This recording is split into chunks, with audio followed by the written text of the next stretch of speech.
people keep pushing me. They want me to do. It felt like, your senior year of high school, you're just like, Sorry, gonna shove you out. Okay, welcome. It is Tuesday, June 8th, 2021. We are convened as the Provo City School District Board of Education at 280 West, 940 North in Provo, Utah. And we will begin with a roll call. We'll start with Stephanie. just throwing my trash away. Stephanie Bryant, Business Administrator. Gina Hales, Board Member. Jennifer Partridge, Board Member. Rebecca Nielsen, Board Vice President. Melanie Hall, Board President. Keith Rutell, Superintendent. Terry McCabe, Board Member. And we will start with a opening remarks by Board Member Gina Hales. All right, I'm new to the board, so as I was trying to figure out what I'm supposed to do during a board opening remarks, I figured out that I think it's an excuse to have a prayer to ask for guidance, which is great. But I'm going to do a non-traditional prayer, at least for around here. I am of Hawaiian descent, and so I am going to perform an oli, which is a Hawaiian prayer chant. It was composed by Auntie Edith Kanakaole, and she composed it to help her students request guidance, knowledge, and wisdom from their ancestors. The ancestors are called kupuna. Today, this oli is commonly used at the start of an event or a small gathering to focus a group's energies and ultimately carry out the kuleana, which is responsibility that they have undertaken, and to help them seek knowledge and clear their minds of any negativity. And I can think of no other group that probably needs that at this point in time than us, except for perhaps the Utah Jazz. So I am dedicating this to us and the Utah Jazz, because in an hour they're going to need us. Okay, it's pretty short, it's just a minute long.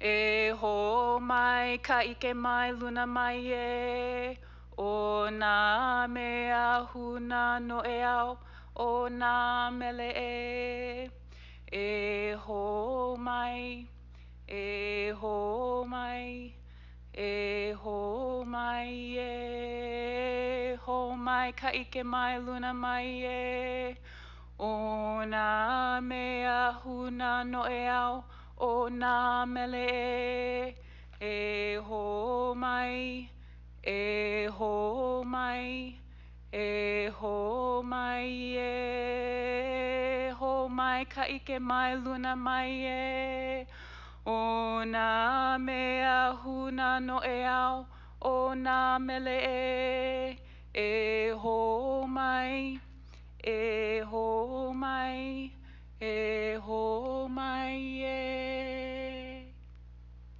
Bravo. Thank you. That was wonderful. We're next going to have the Pledge of Allegiance by Elizabeth Hales, or Elizabeth Hanson, excuse me. Had Hales on my brain.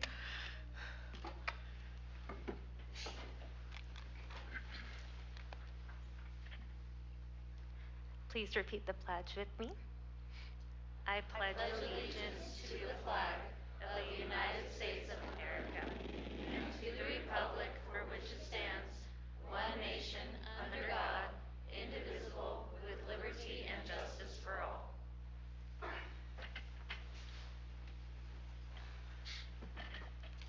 So one of the nice things about coming together tonight is we get to do a lot of district recognitions, and it's one of the best parts of our job.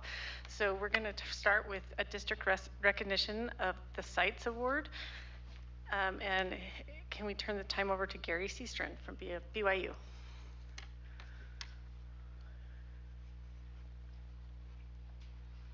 That was lovely. Thank you. Thank you for allowing us to be here. I'm Gary Seastrand. I'm the director of the Center for the Improvement of Teacher Education and Schooling at Brigham Young University and McKay School of Ed. And my colleague Barry Graff is the associate director in Sites. We're here tonight to just, first of all, introduce to you a little bit about the partnership engagement that we have with Provo School District, but to also to portray a recognition to you that we've received nationally as part of our partnership. The Brigham Young University Public School Partnership was organized formally in 1984. We've been around, we're coming up on 40 years. In fact, as a formal partnership, we're considered one of the oldest partnerships in the United States in terms of the way it was formalized to have the collaborative work that we do beyond just placing student teachers. So we're really excited about the relationship we have with Provo School District. John Goodlad helped us organize the partnership back in 1984, and he was a retiring dean from the College of Education at UCLA. He had written a book called A Place Called School, which drew national attention about how schools work and some of the challenges facing public education. The dean of the college at the time invited him to come and spend a year at BYU helping identify ways we could collaborate more as a partnership. He wasn't able to spend a year, but he did come and spend several days with us. And in that organization, he created structures and ideas that help us be grounded in things that really matter in the education of young people. Here's one of the key principles of the partnership. To have great schools, you have to have great teachers. To have great teachers, you have to have great training grounds for those teachers. You understand in the medical profession that for a doctor to really be competent and well developed in their practice, they have to be experienced in practice.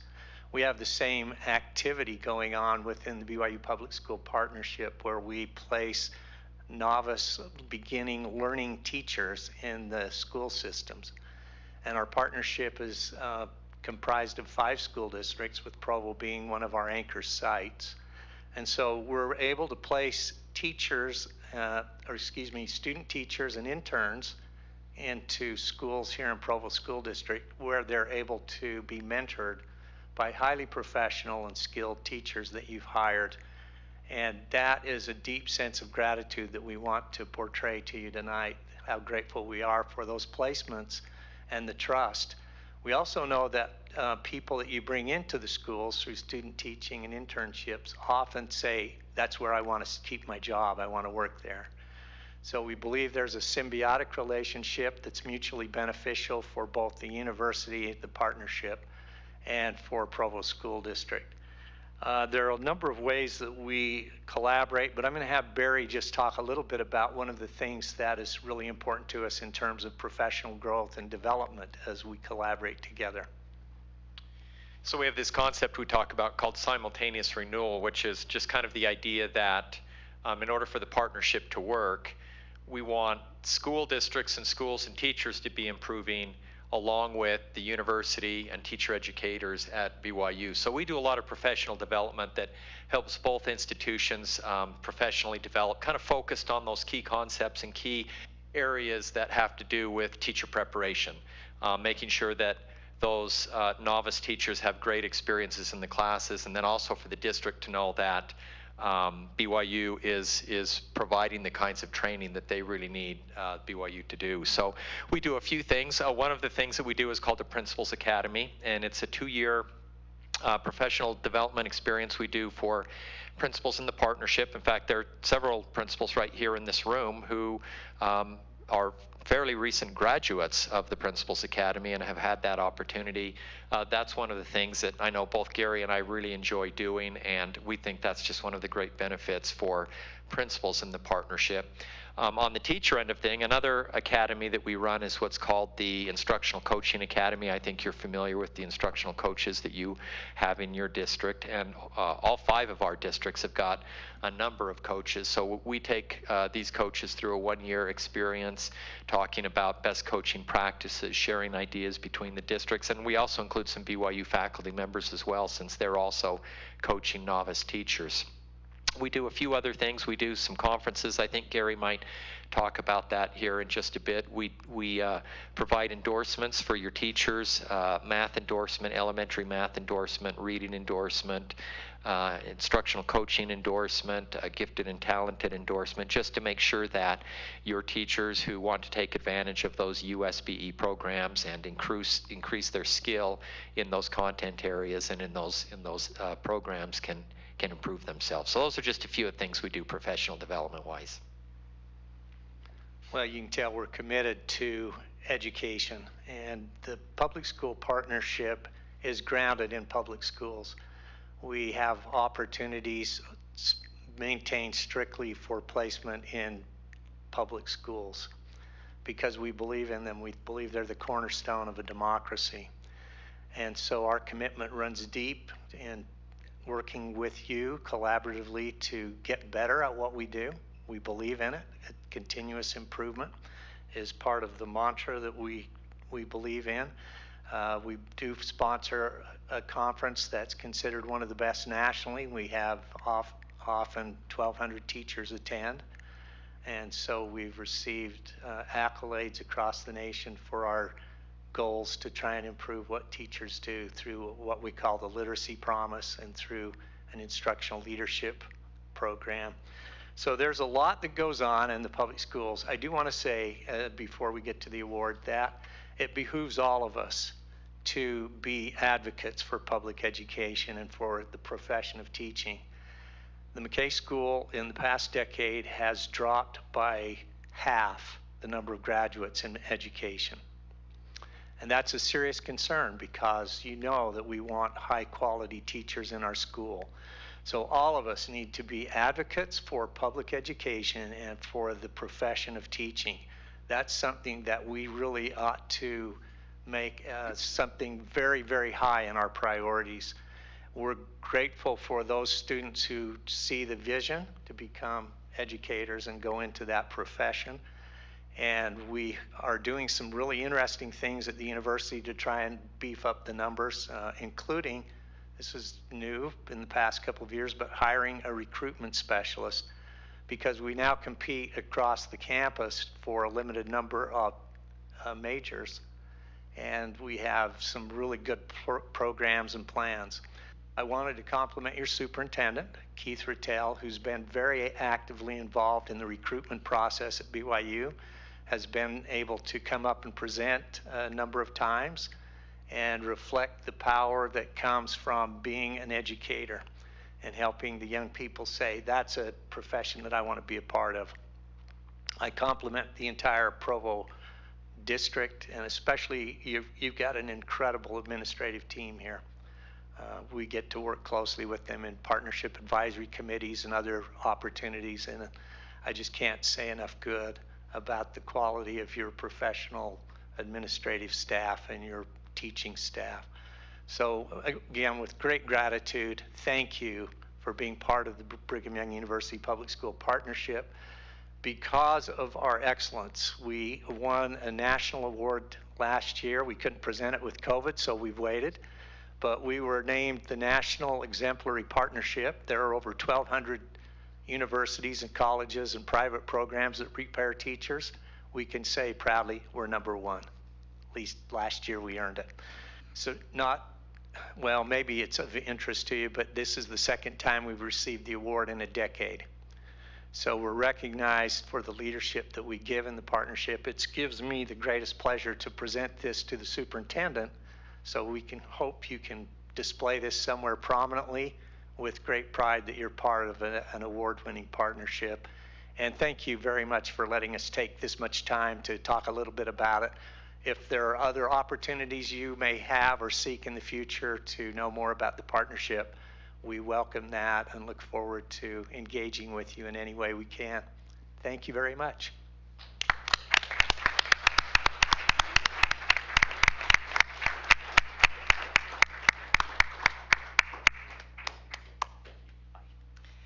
Thank you for being here, and we really do appreciate that partnership that we share with you. So thank you. Next, we're going to have an employee recognition of the Principals Award, and we'll start with Todd McKee.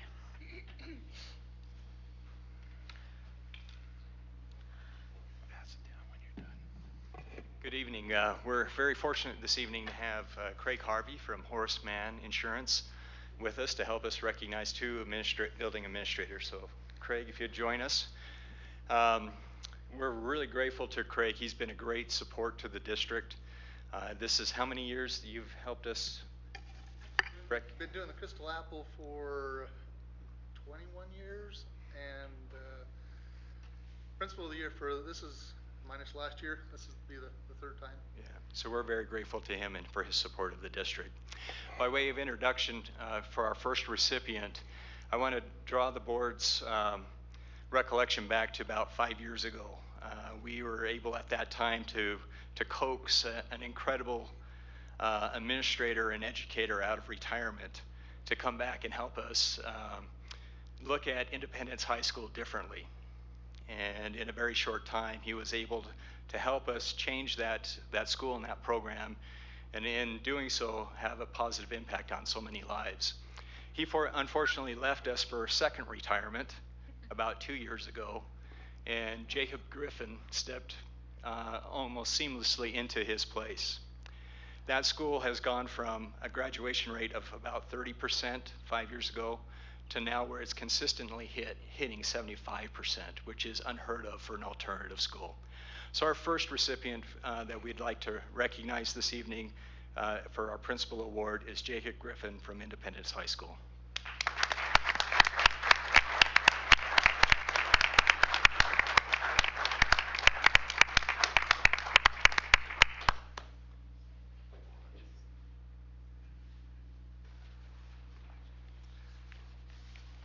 This is a real fun award.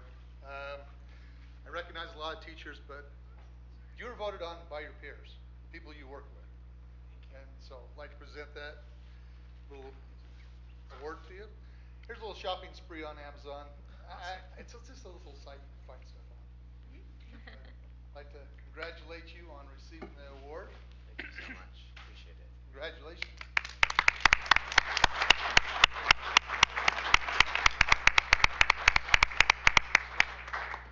I'll turn the time over to Nice work. Well deserved. I think I saw you playing tennis since you're done. Good job. All right. Good evening, board. Our second recipient tonight is coming from currently our largest enrollment school and has quite the challenge of managing a dual language immersion school as well as on the west side of our boundaries, and has really engaged with his community well. He has stepped into this role for Drew Daniels, who has been a principal there for a number of years and did a great job. But I would like to introduce Mike tonight as our second recipient of our award tonight, and was voted on by his peers. But Mike has done a lot to continue to embrace his community and make them really enjoy a school and a community that is just bonded together well, and Mike has just fit right into that role. So Mike, come on up.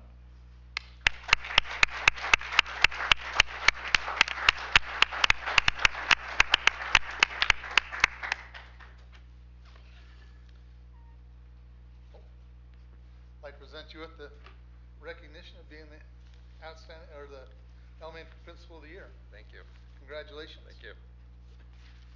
Good job. And I'll just say, Jacob and I are both proud graduates of Principals Academy a couple of years ago.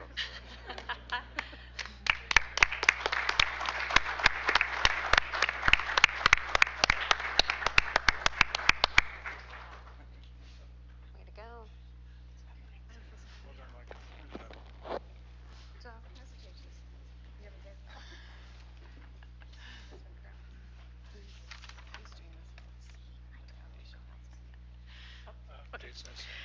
Next, we're going to turn the time over to Jason Cox for the Foundation Outstanding Educator Awards. Thank you. I really appreciate this opportunity again to present some people who deservingly will receive a recognition tonight.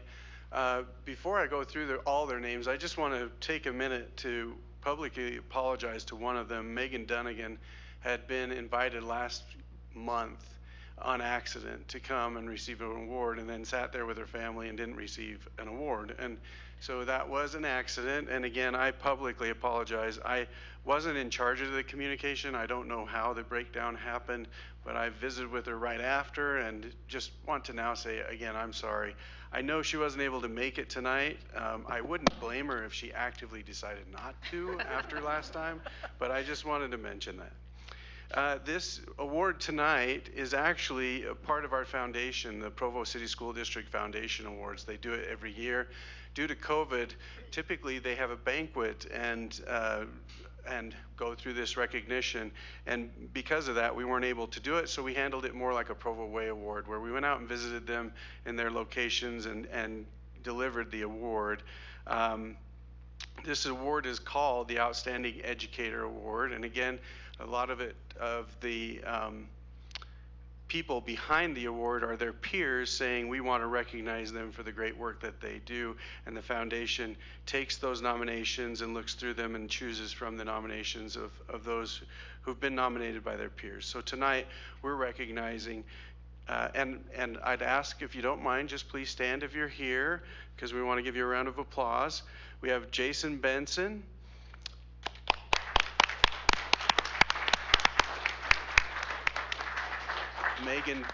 Megan Dunnigan,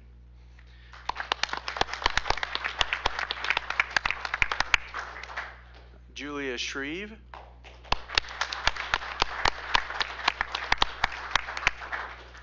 Carol Gaylord,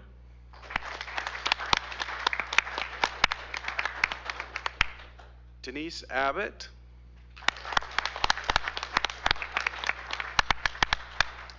and Colonel David Miller.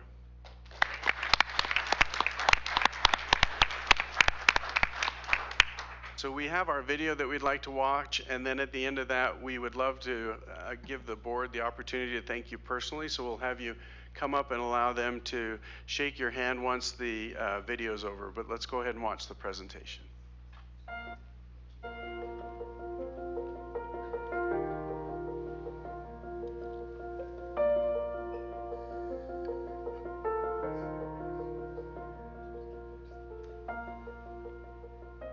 Provo. Welcome to Timpview High School. We, a few members of the Celebrations Committee and members of the Foundation, are here to recognize one of our amazing teachers, Denise Abbott, as a recipient of the Foundation and Excellence Award. On behalf of the Provo City School District Foundation, we'd just like to award you with this award for all of your... This is a different award. She's already received a state award. You always do fabulous things at Timpview, but this year especially, your involvement in getting your students involved with this testing for COVID was awesome, and all the other incredible things you do with HOSAC, and mostly your fabulous teaching to all these students. We're all very lucky.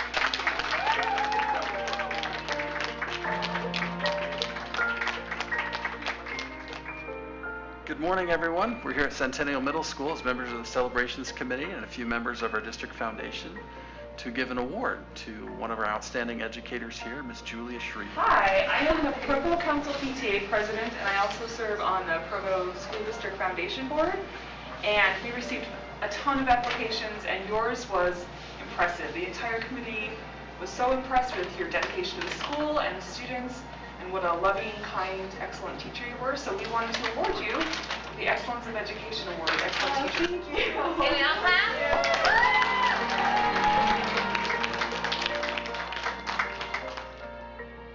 Well, good morning, Provo. We're here at Dixon Middle School this morning as members of the Celebrations Committee and the District Foundation to recognize one of our outstanding educators, Miss Carol Gaylord. She's a math and student government teacher here at the school. And we're going to go surprise her with this award.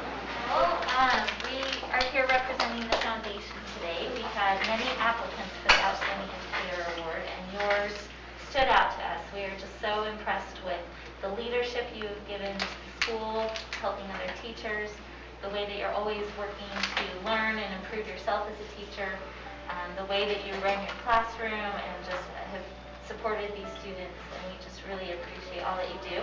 So not only do we have some chocolate for you, but in this envelope is a gift card if you have change, so you can go enjoy a nice dinner, and $500. Woo-hoo! Congratulations. Hi, the Celebrations Committee is here today with members of our Foundation Board here at Independence High School. We're here to give Colonel David Miller the Provo Way Award. We're here to award you the Outstanding Educator Award. We had tons of applications from all the schools in the district, and yours was one of the ones that stood out to us the most for your passion and dedication to the JROTC program and your students, and so we just want to say thank you for being such an outstanding teacher and example. And so we have, you're welcome, we have some chocolate, and in addition to that, we have have a gift card to a restaurant and then a $500 check for you. So.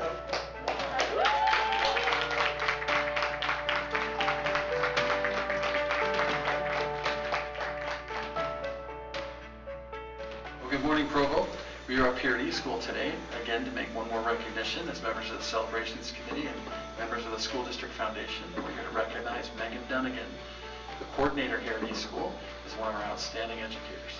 So, Megan, I'm here representing the District Foundation today, and Ashley Rayback as well. And we looked over some applications for the Outstanding Educator, and we didn't just receive one application for you. Your colleagues love you, and we received numerous applications. Just the praise that they had for all that you have done this year and what a year it has been for eSchool. And we appreciate you just stepping up and doing so much in your role to help make it a good year for everybody and for the increased numbers that you've had and everything. So we just really appreciate you. And we've got some chocolate. We've got a gift card here so you can go out to dinner. Oh, fun. And $500. Oh, wow. So congratulations. Thank you so much. I really appreciate that.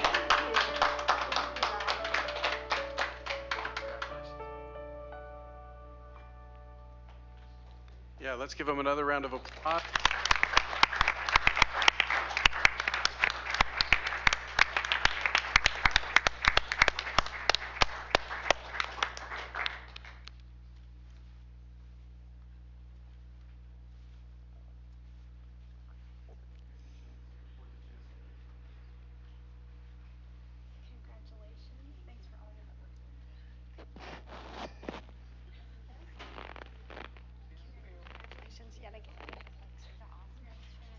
Congratulations. Thank you so much. Congrats. Thank you.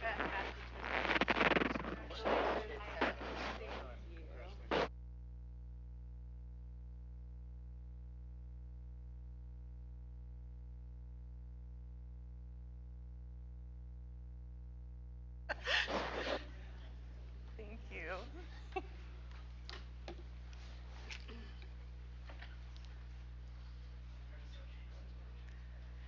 Again, thank you so much for coming tonight and being able to be recognized. We appreciate everything that you do for our district, so thank you so much. Next, we're going to turn the time over to Stephanie Bryant and Joel Wright about a vaping class action discussion. I'm actually going to turn the podium over to Joel. Joel is with Curtin McConkey, and he is here to describe a, I believe it's called a class action, but he can correct me if I'm wrong, related to vaping in schools.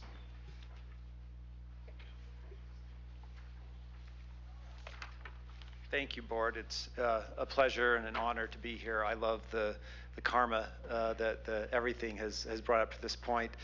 We're a bit more serious and not as fun, but I'll keep our presentation to about 10 minutes and then would warmly welcome your questions, afterwards. Also, I'm proud to say I'm a Timpview High School class of 1990 graduate. And I went to Rock Canyon, then went to Fair Junior High. And a really fun fact is Denise Abbott is gone now, but she was my student teacher in my 9th grade biology class. And this will not surprise any of you. When she got done with her student teaching, which was about a month, the regular teacher came back and she's like, that was the best student teacher I've ever seen in my life, okay? I'm gonna have to work hard to be as good as she was. You guys got a real treat by having her. And it's just not at all surprising to see that she's been a rock star for you for 3 decades now. Okay, so school vaping litigation. What is vaping? Vaping is a lot of things. It's really inhaling and then exhaling some sort of heated liquid. And there's been a lot of like mom and pop crazy forms of vaping going on for a long time. Frequently though, people use nicotine or marijuana in it to give them a buzz. They also create many crazy other substances that they can put in there that are all under the sun. There's a company called Juul. And Juul is sort of like the Google or Apple of vaping. They came in and they saw a tremendous opportunity if they could figure out, it was created by 2 smokers, to create something that was as satisfying as smoking, but more convenient and had other benefits. And so they spent enormous amount of money and time trying to develop a very good product. They were able to raise hundreds of millions of dollars. And there's really no doubt, by about 2013, 2014, hey, McKay, they had created, I don't know how to put this, but they had created a product that a number of smokers found very attractive. And once they used it a few times, they were comfortable moving to that instead of using cigarettes. They also managed to put in a number of flavors like mango, creme brulee, cotton candy that were extremely attractive to children, to say the least.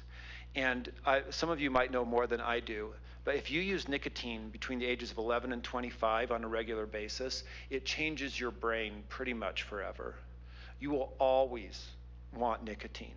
You can beat it, absolutely, but it rewires your brain. And the tobacco industry knew this long ago, and so they're basically making a whole lot of customers, and there's substantial evidence that Juul targeted kids and knew what they were doing through this. This is really a travesty that after going through tobacco that this still happened. So is vaping bad for you? Kind of point two, I already touched on that. We do not have long-term studies on vaping like we do on cigarette smoking. We do know a whole lot about nicotine, though. I was talking to Stuart Hudnall, who is a vice principal at Harriman High and previously worked at Provo School District about 15 years ago. He told me something interesting. He caught a student for the third time vaping at Harriman High. And he was sitting to him, he's like, why are you doing this? You are a good kid. You are getting good grades. Why are you doing this? He's like, you want to know the truth? And he's like, I do. And he's like, class periods are 80 minutes long. I cannot focus and give the attention I want unless I vape. They call it rips. I take a few rips on my Juul. And it's really easy. I do it all the time and I almost never get caught. Okay, I was just a bit sloppy once and I got caught. If you go to YouTube and Google, how to vape in school or in classroom, you will see an extraordinary talent and effort that kids have figured out how to get away with vaping in the classroom. And most teachers can't recognize it. And until recently, a lot of people, if you may even saw a Juul device, you might think it's a flash drive. You might not even know what it is. Maybe some of you are more sophisticated than that. Kudos if you are. Is vaping an issue of concern for Provo School District? And I'm going to give you some data here, but that's I would encourage you to talk to your principals and some other people and see what they're seeing. But according to the SHARP survey done by the state of Utah, approximately 20% of 12th graders in Utah County reported vaping. We don't have the data, at least I couldn't find it specifically for Provo School District. So that's for all of Utah County, so of course includes Nebo, Provo, and Alpine. Now this is self-reporting data too. So these are not, hard data, but this is self-reporting. So take that for what it's worth. It could probably be maybe even double, I would guess, because I don't know if I would tell the truth either if I was a 12th grader on something like this. This rate has remained fairly constant since 2015, with approximately 9% of 12th graders reporting vaping in the last 30 days, which shows a more serious sign of addiction. And that's also remained fairly constant.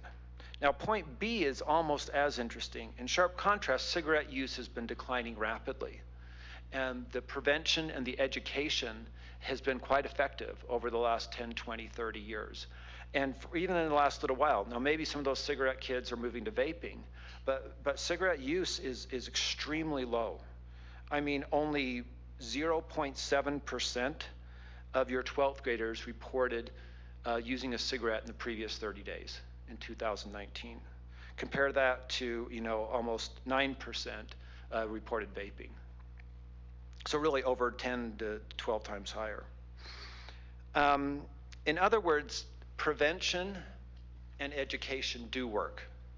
It is not hopeless. You can turn the tide against nicotine. You can make it not cool. You can give kids the power. You also need to create an environment where vaping is not rampant. I have smelled mango vape and I've smelled creme brulee vape. It was not offensive to me. Okay, I don't know how else to put it. Cigarette smoke is offensive to me. I really don't like it. But mango and creme brulee vape, no, it's not. And if you create an environment where kids are around that all the time, it's going to be very hard. And so that's what we can possibly do through this litigation.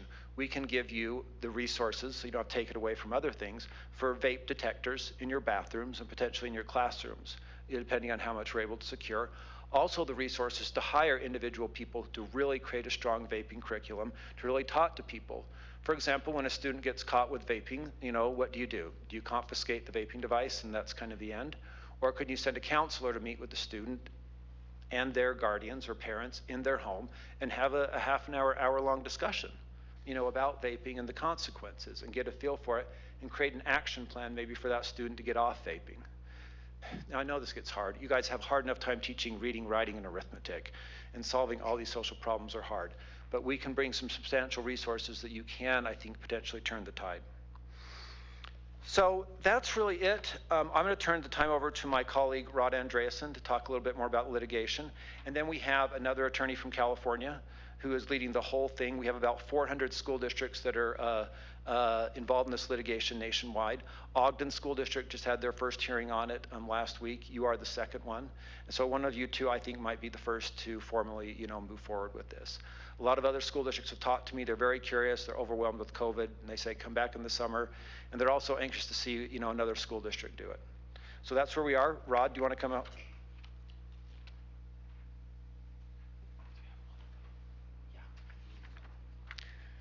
Hello, good to speak with you. My name is Rod Andreasen. I'm a commercial litigation attorney at Curtin McConkie with Joel. Also, this comes to me a little bit personally because I'm a father of a young woman in Provo High School. So I care about what happens to these kids. I care what happens to all the kids in Utah, and I know that you do in particular in this district. But we largely thought that we'd killed cigarette smoking and the effects of nicotine by the years and years of litigation that we had to fight that.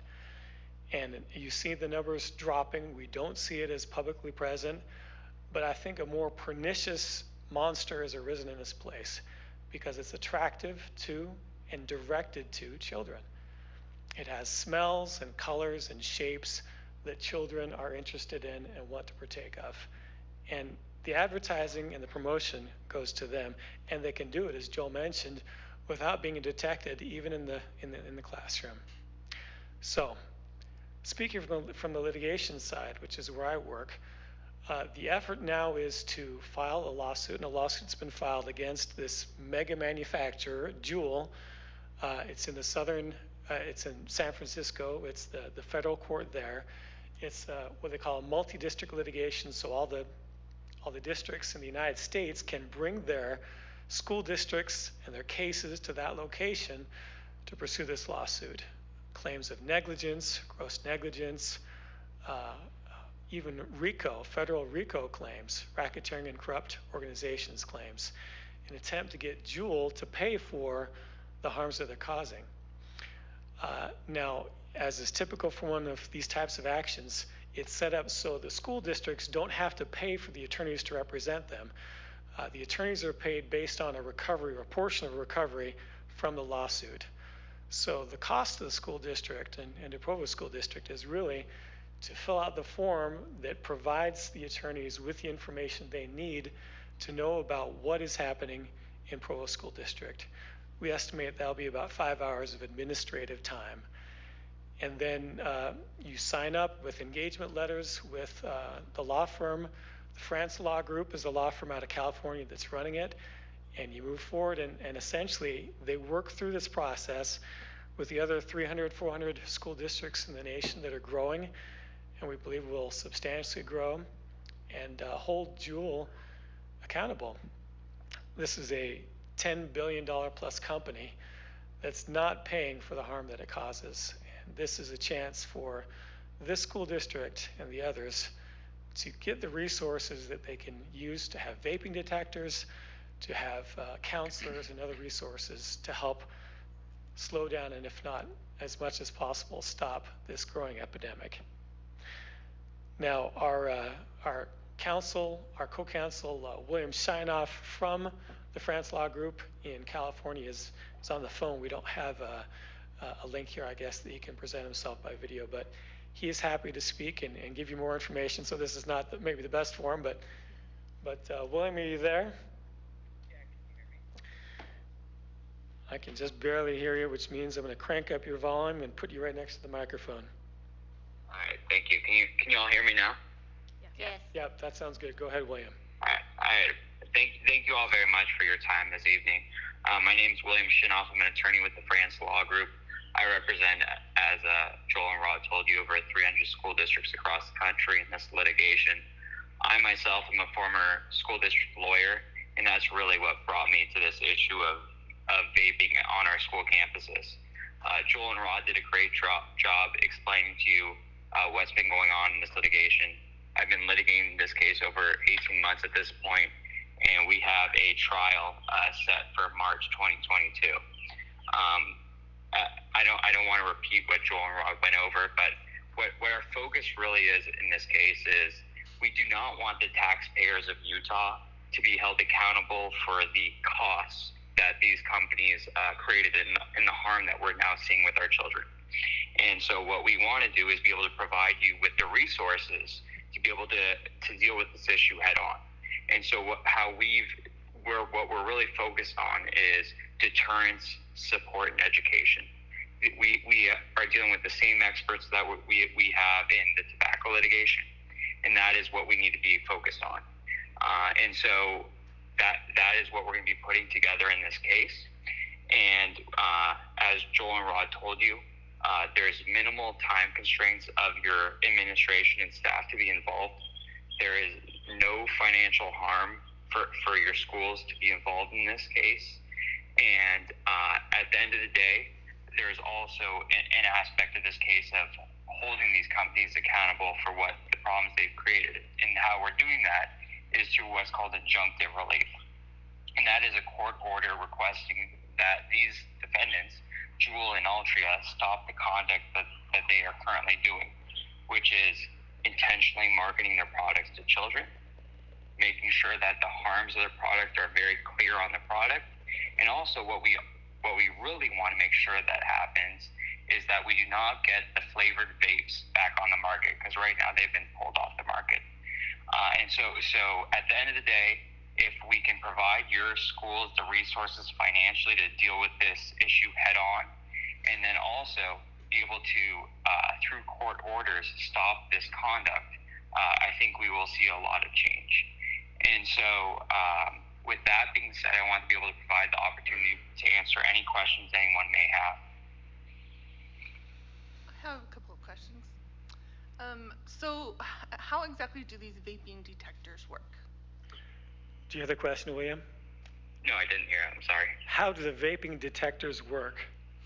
Oh, yeah, that is a very good question. So it's not like a smoke detector. It's not like one that you can go buy at a Home Depot and you can go install it anywhere you want. So the way it works is it's done through, I was just talking with one of the main companies that deals with this, and it's a very sensitive electronic product.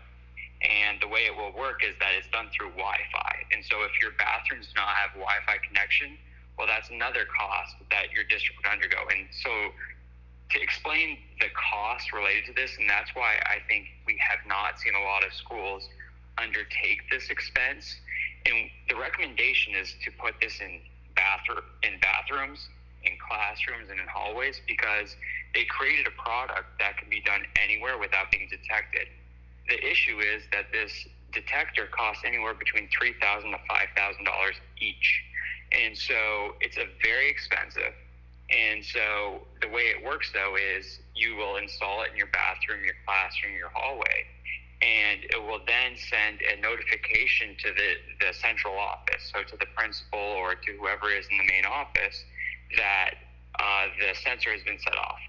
What they also recommend is to put a security camera in that same area so you can tell who set off that detector. Obviously, when it's in the bathroom, we're putting it outside the bathroom entrances so we can then see who came out at that same time. But the purpose really at the end of the day is it's a deterrence.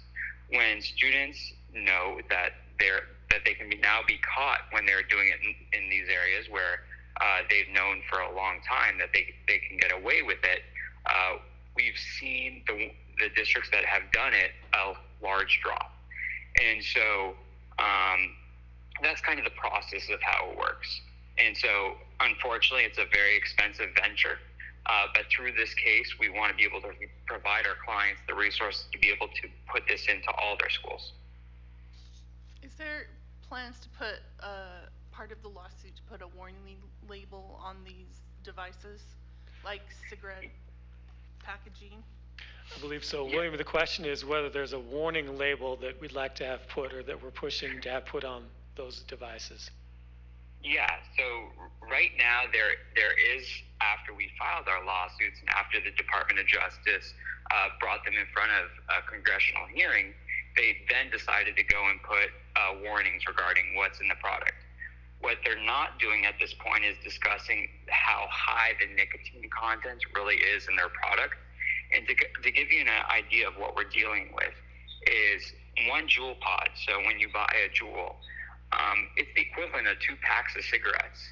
And so the business plan of these people who created the product was, we saw an issue when we went with cigarettes. A person can only smoke so many cigarettes in one sitting because physically you can only smoke so much because of the effect on your body. So how do we deal with this? And so what they did is they created what's called Juul salts. And so that took away the effect on your throat of inhaling so much of the product. And so you can literally, in one sitting, do 1 Juul pod in 30 minutes, and you've now smoked the equivalent to 2 packs of cigarettes. So it's a very high nicotine content, and that's why we're seeing a lot of children and other people that are addicted to nicotine now that never were. And so what we want to do is make sure that that is what is disclosed to the public, is how high the nicotine content is and really how harmful it is. Because as we knew with cigarettes, it took a long time for people to understand how harmful cigarettes were. And we're still at that stage now. We're in a very early stage of knowing what is the long terms of vaping. We don't know. Thank you. Other questions? Jennifer? Are there any downsides or risks for us joining this litigation? That's a great question. And so what I've been doing these presentations to school boards over the past year and a half. And so as Joel and Rod explained to you, there's no financial harm to be involved in this litigation. The only downside, and I don't look at it as a downside, is the 3 to 5 hours of your staff or administration having to fill out the questionnaire to be involved in this litigation. I personally don't see that as a downside because now you're educating yourself on an issue that may be on your campuses. But at the end of the day, that may be the downside, is your staff had to spend 3 to 5 hours filling out a questionnaire, and there is no financial recovery. McKay? So I'm assuming with nearing 400 districts that 3 to 5 hours is what you've experienced so far. Have districts gone through the survey and that's what it's averaging, or this is the estimate going forward? Yeah. So I can tell you, I've looked at your district. I could tell you your district will probably take anywhere between 1 to 2 hours to fill out the information you need, just based on your district size. The 5 hours is a very, very large district, has been my experience with my clients.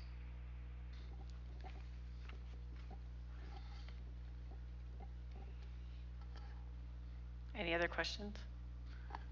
I have one more. Yeah. So you said we're only the second district in Utah you've spoken with. Why did you choose us as one of the first? We are already engaged by both Ogden and Provo. We went through the RFP process, and so I knew that. I know Stephanie and I know Zane up at Ogden quite well, and so I called and talked to them, talked to several others, and they are very curious. They are overwhelmed, and they said, please come back in a few weeks. And so I can't disclose who they are, attorney-client, but yeah, they are very interested. There's some that are extremely angry. I can provide some color. So, yeah, McKay, you go ahead. So Joel came and presented to the leadership of USBA, and obviously, I mean, USBA has a little bit different role, and so we connected him with Brian Nelson of State Risk and the Attorney General's office, and we waited for to say, well, is the state as a whole going to join? And the Attorney General said, we're going to wait and see what the other Attorney Generals do. But there wasn't anything that went where USBA is not warning people against. We know what Curtin McConkie is doing. We're not warning that this is a bad thing to do. We didn't even want to interfere. And so with the Attorney General's answer, USBA didn't think that they had a role, but certainly, you know, Joel told us that he was going to go. Joel's also a very good friend of Nate's. I mean, for the most part, tell me if, here's a question. Tell me if this would be a wrong characterization. We often spend administrative time on filling out a grant to say, hey, you know, we're doing this, would like someone to send us a little money if this comes through, and sometimes the grant doesn't come through and sometimes. Would this be sort of an equivalent of a vaping grant, and even to Board Member McCabe's questions, there's no guarantee of the settlement. I mean, we have to join the case first, and the judge will have to find harm, and then it goes to, oh, this is what the settlement is. So we don't know if it's going to be vaping detectors, or if it's going to be a lump sum payment, or warning labels might be coming to the state. We'd have to join first, and that would come after the case is decided. Is that correct? That's mostly correct, but it's even better. With this settlement amount, we believe there will be no strings attached. You can use this fund to repay parking lots if you wanted to. You do not have to use it for vaping. So you'll have complete discretion on how you want to use it. And also, when the state got involved on the tobacco settlement, what we saw is the state, because you're a child of the state and the state knows best, they took a lot of the money at the state level. With this lawsuit, after our fee, the complete remainder would go to Provo School District to use in your discretion. But as far as time for us, it would be about the equivalent of a grant. You have an application, a survey, we write the grant, and those downsides, I know that Brian Nelson didn't see any warning flags. I mean, we ask him the questions. Should we be telling that there is actually a downside? Brian Nelson said there wasn't. It's just if you wanted to take the time and didn't really know what to do. So that's sort of the extra thing on where it is sort of statewide, and you know, Joel probably expected Nate, and you know, and Nate would say something like, "Come on, it's free money," in Nate style. So, Nate would have teased me much more if. Yeah. That's one of the reasons why I like him. He's very good at teasing me. He would have some good questions for you. And what's your cut? So that's a Nate question, but yes, that's some of the things that are happening in the state. Well, I just wanted to mention that I'm part of the safety committee meeting, not the COVID one, but the other safety committee, the actual other safety committee meeting. And Mary James from Provo High School brought this up, that it is a big problem in our schools right now, and asking for us to be putting these sensors in the bathrooms and such. And it's a big expense, and it's something that we're trying to figure out how to help pay for. So I see this as a good thing to look forward to. I've heard the Centennial principals say the same problem. Wasatch School District recently put in 19 vape detectors, and we're very happy with the result, but it was enormously expensive. So you could talk to them further if you're interested as well. Okay. Any further questions? Okay, thank you very much. We appreciate it. Thank you. And tell your mother hello. I will. So we're not asking for an approval, a formal approval on this. We're just asking for direction, whether or not the board wants to join this. Yeah, I think if we do decide to do that, we'll put it on the 22nd. We can do a formal motion then. So. Do we need to have our council look at it and make sure we're eligible or anything like that? I can do that. I can get that. Okay, yeah, Keith can look into that, just double check. I'll probably take that one to Joan. So, okay. All right, moving on. We're going to talk about a consideration for adoption of a resolution authorizing the issuance and sale of not more than. Can I just interrupt? Joel, you know Joan Andrews? Do you know Joan Andrews? Yes. She's probably the attorney. I'll run this through. I'll just send this to her if that's okay with you. Yeah, please tell her to give me a call. I'm happy to discuss with her. Thank you. Okay. Okay. Again, we're going to be talking about a consideration for adoption of a resolution authorizing the issuance and sale of not more than 14 million aggregate principal amount of general obligation refunding bonds and related matters. So Stephanie, do you want to talk about that?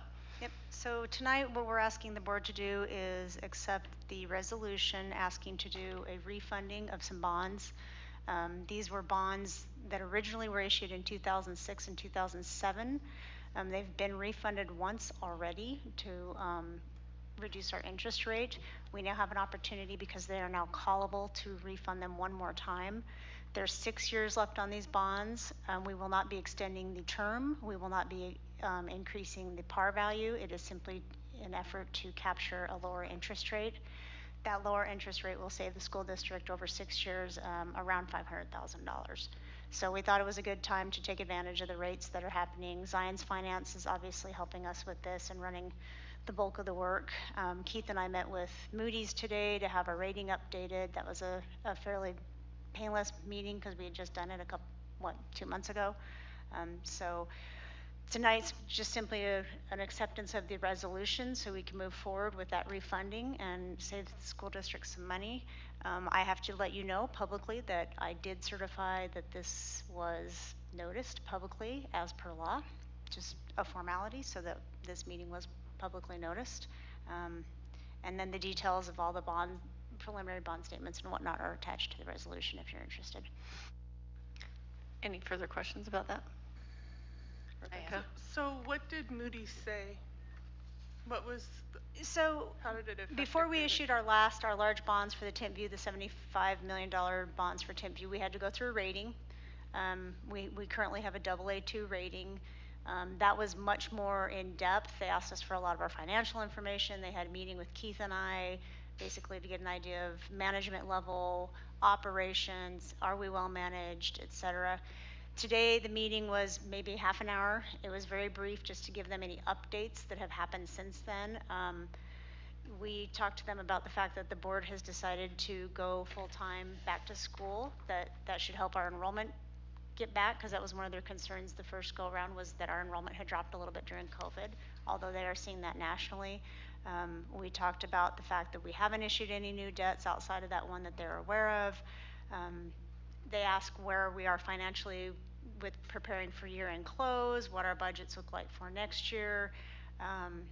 They asked about well, they didn't really ask, but they knew I was leaving, so they want to know that my successor is qualified, et cetera. Just kind of an update on where we stand in our operations and making sure we're managed well, making sure that there's no reason why we would, not be able to make these payments. My quick question, am I understanding this correctly? This is kind of like a bond refinance. That's kind of what we're looking at, right? Yep, it's basically like refinancing your home. Although we won't add to the term, there's 6 years left on these bonds, and we will keep it at a 6-year term, and we'll keep it at the par value. So just reduction in interest. And are there like refinancing fees we would pay? Yeah, there's some small fees that you have to pay. On our $75,000 bond, I think some of those added up to about 50 grand, so maybe half to a third of that. But because of the savings, then yeah, it's okay. We'll be saving just under $100,000 a year for 6 years, so it's worth it. It's an opportunity. It's not going to fix all our financial problems, but if you have the opportunity to save $100,000 a year without really spending a lot of money, I think you should. And by the way, this isn't an opportunity that comes up all the time. This is because of the type of when these bonds were originally sold. So for the Provo bonds, they're ineligible because of the tax law that was passed during the last presidential. We won't be able to save our taxpayers that money. Correct. There's some. You used to be able to refund bonds much more easily than you can now. The refundings now have to be when the bonds are callable. There's some other legislative pieces to that happened during it's the company. tricky, so if we want to save money, we have to save it on the ones that we have. Yep. The opportunity to. Okay. Any further questions or comments? I had a question about, you said that we had to give notice, and I saw it in Article 6, Section 4, and also in Exhibit A. We have to do it in the paper version of the Daily Herald, or can we do the online version? It is done in the paper version, so we pay for this to be on the legal page. Don't quote me, it's either 10 or 14 days before the meeting. I'd have to check on the date. And then we have to put it on the public notice website as well. It's similar to even our budget hearing, which is our next agenda item, has to be noticed publicly, letting the public know that it's an extra thing that we're doing that isn't a normal everyday process for us. So the state legislature hasn't changed the rules about, we still have to put it in a paper. Still goes in a paper. Newspaper. Yep, still goes in a paper in a legal section. Okay. Any other questions? All right, we'll be voting on that later on in the business items. Number 6, budget hearing on fiscal year 22 budgets and final fiscal year 21 budgets. Stephanie. Okay, so in the May study session in the morning, which I or Joe went through, Joe always does it anyway, and he does a fantastic job. Joe went through our final FY21 budgets, and then he spent the bulk of the time going through our FY22 proposed budgets. Statutorily, those budgets have to be approved before June 22nd so we can set tax rates. So we're asking for approval of those budgets tonight. He did go pretty in-depth into those at that meeting, so hopefully if you had any questions, we've answered those by now. So tonight what we're asking for is an approval of those budgets so that we can get moving forward. And just another thing, formality, this is considered a public budget hearing, which was also noticed in the paper. Generally, if anybody in the public has an issue with our budgets or questions about our budgets, this would be the time for them to ask at the public input section, which it appears will go fairly quickly. Is there any online comments? Who's keeping track right now? There wasn't, when I came in a half an hour ago, there wasn't anybody. There were 6 people that had watched. I was one of them. So. Oh, 7. Oh, that's good. Well, that means I stopped watching. I still count as 1, so. Okay, so that is on the business approvals in your next section of the meeting as well to have that approved. Okay. We're going to go back to the rest of our study session where we didn't finish. Again, the attendance policy review will be done next time, and then consent calendar review and questions. Any questions about the consent calendar? I do.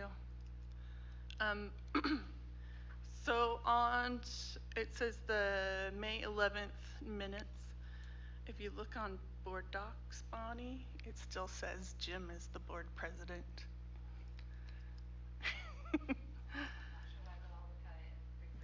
Yeah, I thought that was weird too.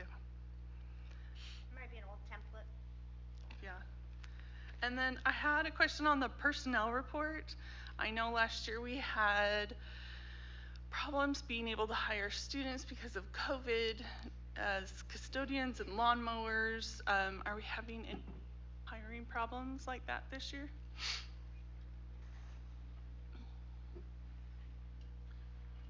No, we haven't experienced any of those troubles. I think we had a lot of kids who were kind of excited about being able to go back to work this year. So we've got a lot of students who are hired to help us clean and do different responsibilities during the summer.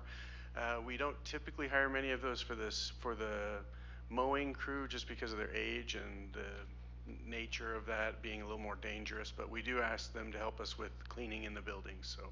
Yeah, I saw a big machine moving wood chips around at Franklin Playground today. That did not look like a teenager job. No. Yeah. I also had, on the employment releases report, Edgemont Elementary School is spelled wrong. Who is in charge of fixing that? Does anybody know? Okay. And then what is SSV on the same report? Sunset View. Oh, maybe we should spell that out because nothing else is like that. On the homeschool report, is this just for June or is that for the whole school year? We submit one of those every month. Okay, so when are we going to get a whole year report? You can access that through student services at any time you'd like to come get a completed report from my staff. Oh, so you're not going to do a presentation at a board meeting? We haven't unless asked to by the board. Okay. On the warrant report, on page 2, I think this was talked about in the last month, but which school's getting the audio enhancement and the American Chiller mechanical service? I don't remember. Chad, I believe the audio enhancements for Independence, and Mark, the chiller is over at, is it Timpview? You have American Chiller on multiple projects, so I have to look at that and see which specific project that is. Okay. On page 4, Is this the same payment to the Utah County Auditor, or is it a different payment? As That a is couple of months that's ago? a different payment. Okay. Yep. So how much typically on fiscal year do we pay the Utah County Auditor? I would have to go pull that up. I think we pay them quarterly. I don't want to misspeak, so let me look that up and I will send an email to the board. And what is 95% group? Anne Marie's probably best versed to answer that question.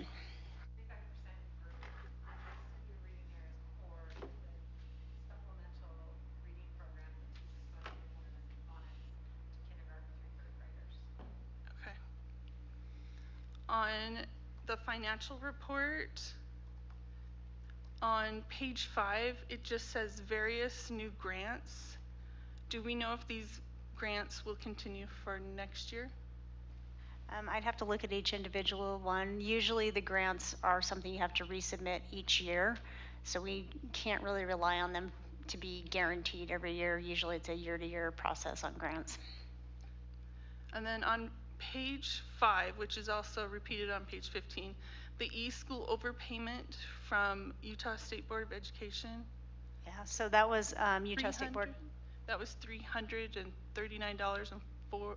Yeah, so that was for the teacher stipends, the $1,500 and the $1,000 that they gave us to pay teachers and employees for COVID. They gave us a lump sum based on a certain amount of employee data, and then as we got, and we're not unique in this respect, probably every school district has returned some money. As we got into further into the details of what they would allow us to submit for, we ended up having to return about $300,000 of that. So it was just a matter of they funded it up front, and then we submitted the data for who we paid those stipends to, and we had some money left over, we had to return it. Okay. And then on page 8, for the debt service, can you explain what the $41,316 and then the $43,850, what is? I have to look those in particular, but we do have fees that we pay biannually to Zion's Finance to help us keep all of our covenants for those bonds in line. Those are probably the fees. There might have been a couple, the larger amount is probably the fee for our closing on the $75 million bonds that we just paid, but I'll check into that and send that in that same email. Okay, thank you. Okay, any other further questions? Just as a reminder, if you can ask these questions prior to it, you can still ask it just so they can have the answers for you. Okay, I think that, let's see, now we just have the Google Calendar items coming up. So we have a study session coming up on Tuesday, June 22nd at 7:30 a.m. And then Wednesday, June 30th is our last day with our business administrator, Stephanie Bryant. And then also we have a USBA leadership that evening, I think, too. Yes. Yeah, Robert's Rules of Order. So. Okay. All right. Also, the board knows this, just to get it on the record though, on next Tuesday night, the 15th, we will be having a Dixon information night that'll be held in Amelia Earhart. The following week on the 22nd, we'll be having one, and I believe that one I asked for to be at Westridge. And then on the 29th, 1 week after that, I haven't heard back from John Anderson yet, but we're planning to do one at Dixon that night as well. Those are the three we've talked about.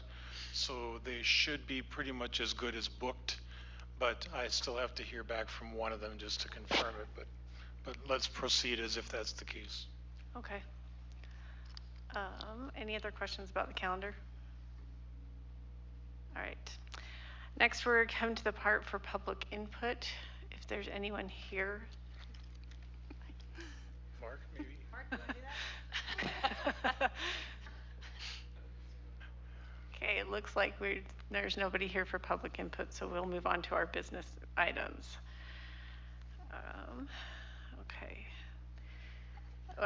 Next, we're going to approve a final 2020-2021 budget and the original 2021-22 budget.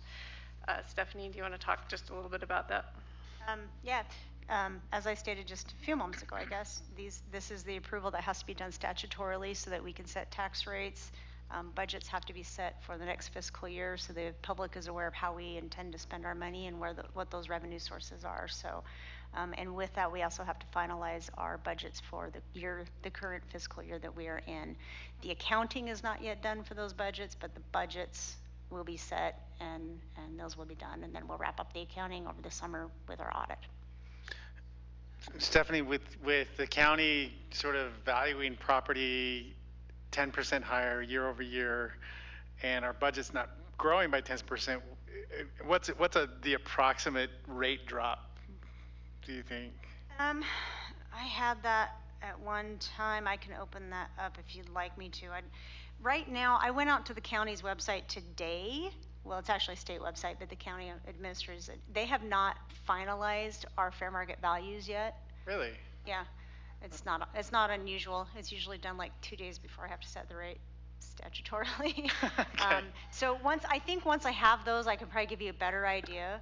But as you know, as those values go up, our rates go down, and individual home owners don't necessarily see that exact same drop because they may have had an increase in their value. So sure, I'd rather tell them that the rate is going down.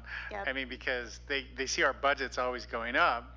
Yep. And so they go, you're increasing my taxes, but the rate actually comes down. Yeah, the bulk of the increase in our budget, the revenue is coming from the state, not from property taxes, unless you as a board do a truth in taxation and raise those taxes. But right. As soon as I can get those new values, I can certainly let you know what those new rates are going to be. Great. Okay, is there a motion? I move we approve the final 2021 annual budget and the original 21-22 annual budget. All right, motion made by Board Member McKay. Is there a second? Second.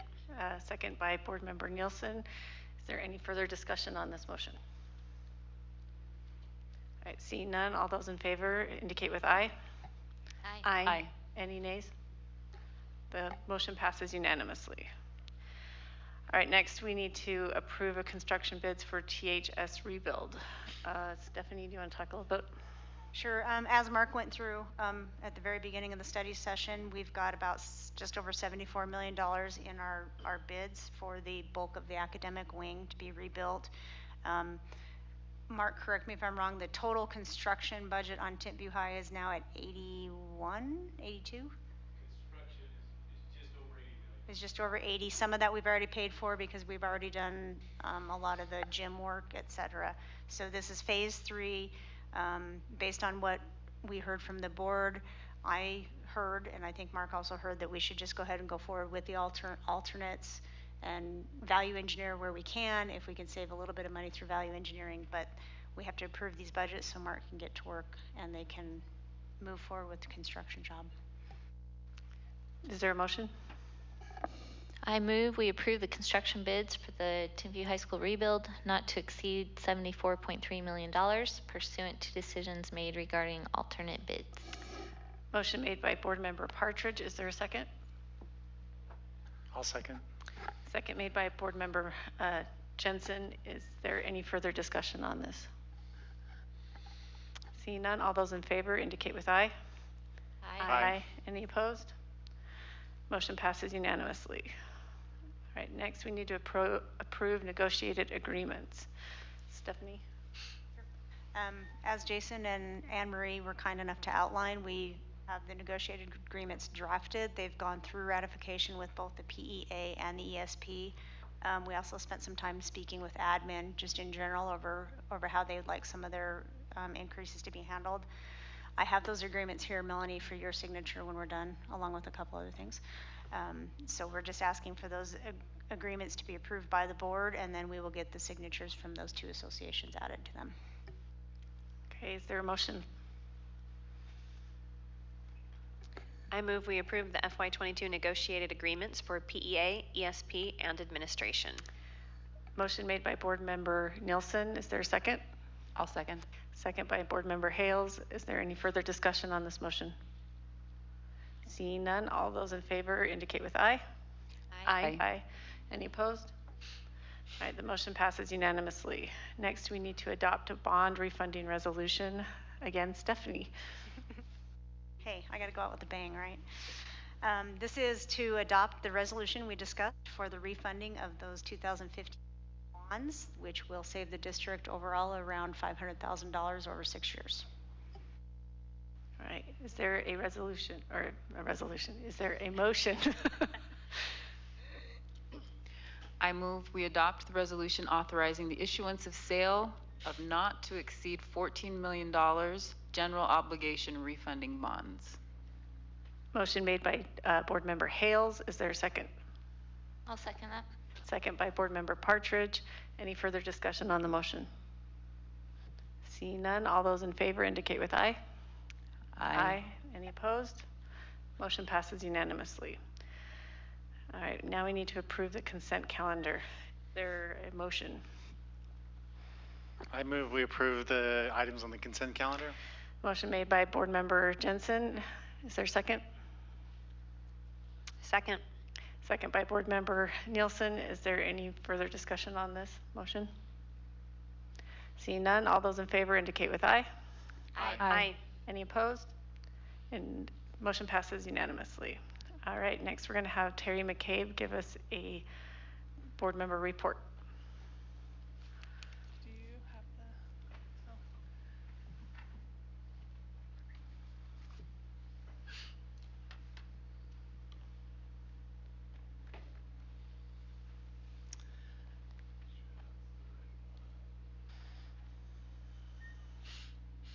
Yeah, it is.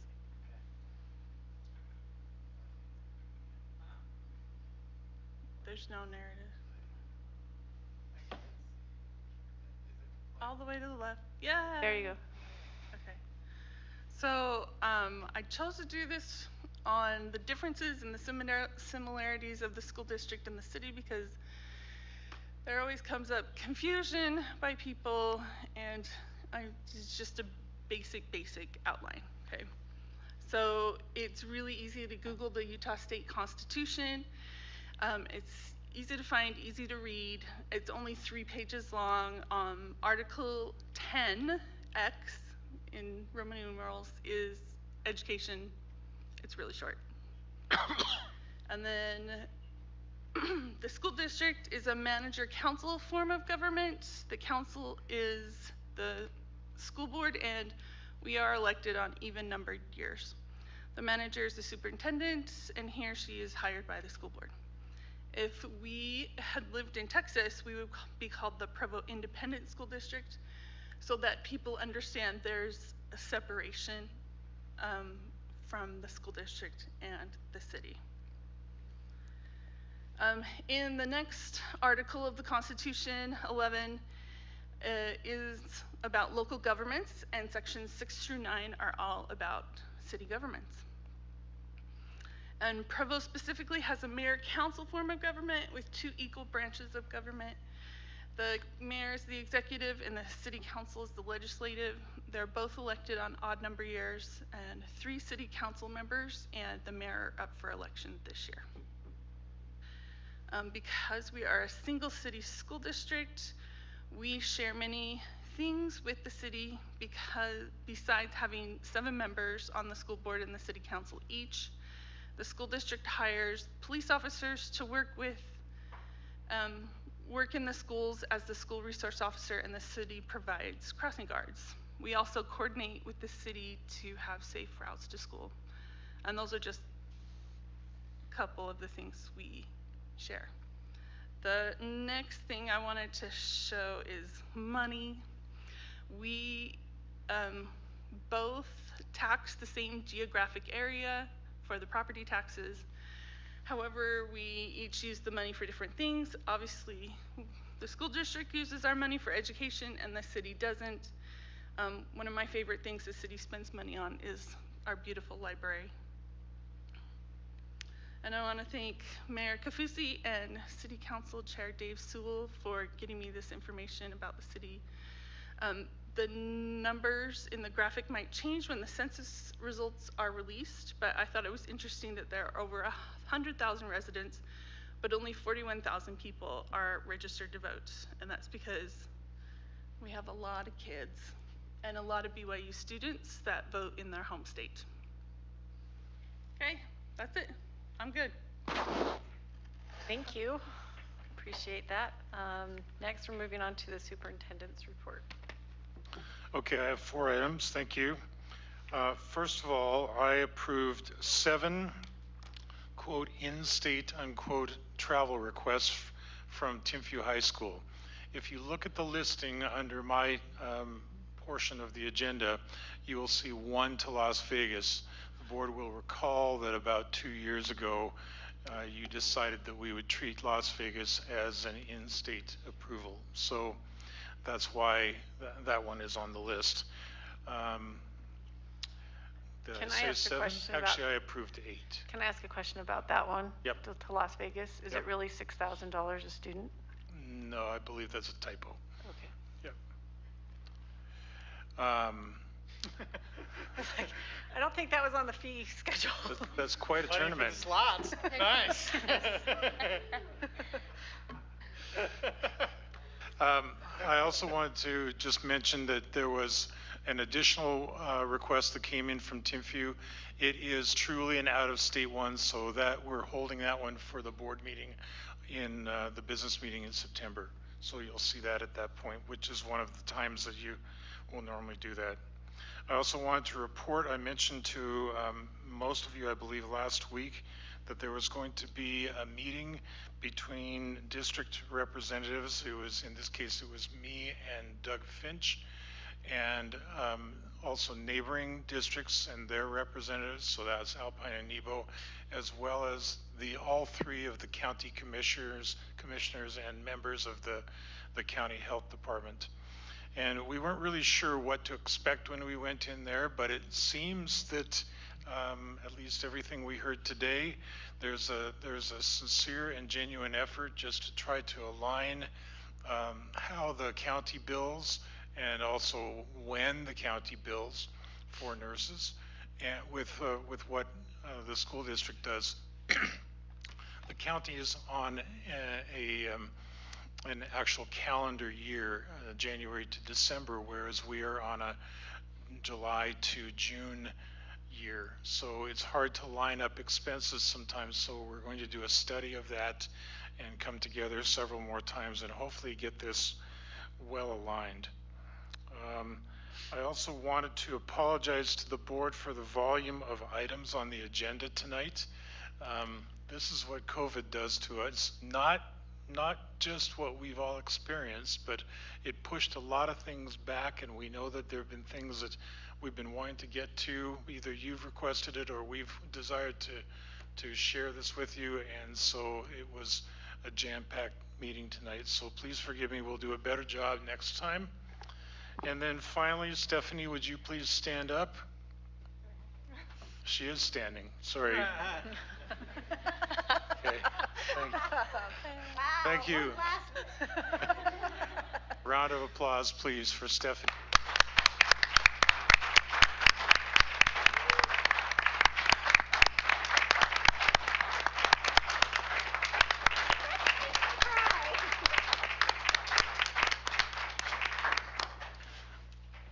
That's my report. Thank you. It's the first time I've had tears over leaving. It's been a pleasure working with everybody in this room, and I'll miss you all. But if you're ever in Grand Junction, look me up. Well, at least when I finally get moved there.